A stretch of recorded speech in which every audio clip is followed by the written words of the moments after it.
একদিকে যেরকম আমরা দেখতে পাচ্ছি যে পাকিস্তানের দিক থেকে ভারতবর্ষের একদম সীমান্তবর্তী গ্রামগুলোর নিরীহ মানুষকে লক্ষ্য করে যেভাবে গোলাগুলি চালানো হচ্ছে এবং যেভাবে তারা সেইখানে নিরীহ মানুষদেরকে টার্গেট করে তাদের ক্ষতি করছে, তাদের প্রাণহানি ঘটাচ্ছে, ঠিক এইটা যে শুধু তারা ভারতের নিরীহ নাগরিকদের সঙ্গে করছে তা নয়, তারা যে নিজেদের দেশের নাগরিকদের নিরাপত্তা নিয়ে কতটা চিন্তিত তা নিয়েও প্রশ্ন উঠছে। শুধু তাই নয়, নিজেদের দেশের নাগরিকদের তারা কিভাবে বিপদের মুখে ঠেলে দিচ্ছে সস্তা জনপ্রিয়তা লাভের জন্য, সেটাও দেখার মতো।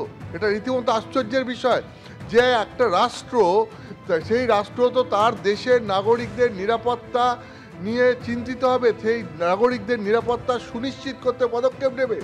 তা নয়, তাদেরকে রীতিমতো জুয়া খেলার মতো করে পণবন্দি করে তাদেরকে বিপদের মুখে ঠেলে দিচ্ছে।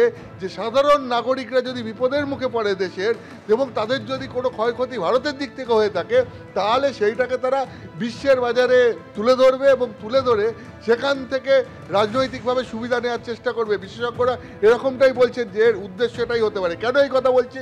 সেটা হচ্ছে, তুমি জানো যে গত 3 দিন ধরে ভারত পাকিস্তান আকাশ সীমার মধ্যে রীতিমতো টেনশন চলছে, যে কখনো ভারত প্রত্যাঘাত আনছে, পাকিস্তান আঘাত আনছে, আবার ভারত প্রত্যাঘাত আনছে। ঠিক কালকে যখন এই রকম পরিস্থিতি, পাকিস্তানের দিক থেকে মুহুর্মুহু ড্রোন অ্যাটাক করা হয়েছে, ভারতের আকাশ সীমায় ঢুকে ভারতবর্ষের বিভিন্ন জায়গায় চেষ্টা করা হয়েছে, কোনো ক্ষেত্রেই সফল হতে পারেনি। তার কারণ ভারতের এয়ার ডিফেন্স সিস্টেম অত্যন্ত সক্রিয়ভাবে কাজ করেছে।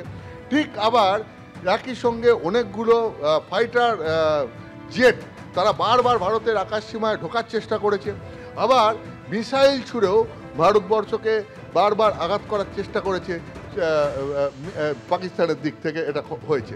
ঠিক এরপর তাদের এটা খুব স্বাভাবিকভাবেই ভারত তো এটাকে আটকাবে এবং প্রত্যাঘাত করবে। ঠিক এই সময় দেখা যাচ্ছে যে লাহোর থেকে করাচি একটা যাত্রীবাহী বিমান তারা উড়িয়েছে। লাহোর থেকে করাচি যাত্রীবাহী বিমান ওড়াচ্ছে, একদিকে তারা ওই আকাশ থেকেই ড্রোন অ্যাটাক করছে, যুদ্ধ বিমান নিয়ে অ্যাটাক করছে, মিসাইল ছুড়ছে, আর সেখান থেকেই তারা আবার যাত্রীবাহী বিমান চালাচ্ছে। তার কারণ কি? এই নিজেদের অ্যাটাক হয়ে যাওয়ার পর এই যাত্রীবাহী বিমান চালানোর উদ্দেশ্য একটাই হতে পারে বলে মনে করা হচ্ছে, সেটা হচ্ছে তার কারণ ভারত প্রত্যাঘাত আনবে। এবার ভারতের প্রত্যাঘাতে আনার সময় কোনোভাবে যদি ওই যাত্রীবাহী বিমানে কোনো আঘাত লাগে, তাহলে পরে সেখানে পাকিস্তানের সাধারণ নাগরিকদের ক্ষয়ক্ষতি হবে, এবং সেই সাধারণ নাগরিকদের ক্ষয়ক্ষতি হয়েছে বলে তারা বিশ্বের বাজারে ভারতের বিরুদ্ধে প্রচার করবে। এটাই উদ্দেশ্য ছিল বলে মনে করা হচ্ছে। কিন্তু আসলে নিয়মটা যেটা হচ্ছে, সেটা হচ্ছে এই ধরনের সময়ে যাত্রীবাহী বিমান চলাচল বন্ধ রাখা। যেরকম ভারত তার ওই রকম সীমান্তবর্তী এলাকায় 27টা বিমানবন্দর বন্ধ করে দিই। একেবারে এইটাই হচ্ছে ভারত একটা রাষ্ট্র এবং পাকিস্তান যারা জঙ্গিদের মদত করে থাকে জঙ্গি রাষ্ট্র, এই দুটো দেশের মধ্যে পার্থক্য। অতনু, তোমায় ধন্যবাদ।